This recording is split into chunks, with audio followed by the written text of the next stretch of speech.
هاقول لكم على طول كده بالترتيب من وجهة نظري بالنسبة للمسلسلات ال15 حلقة في النُص الأول من رمضان بالترتيب. أول مسلسل معانا هو مسلسل ولاد الشمس، ده بادّي له تقييم 10 من 10. المسلسل ده حلو جدًا، المسلسل ده كتابة وتمثيل وإخراج قوي جدًا.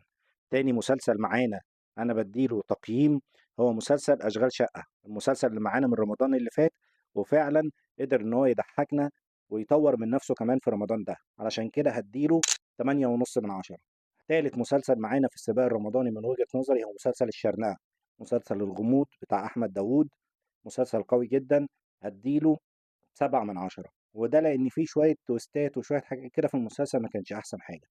رابع مسلسل معايا بالنسبة لي أنا في التقييم هو مسلسل كامل العدد، مسلسل حلو جدًا، بس أنا بالنسبة لي هادّي له برضه نُص من 10.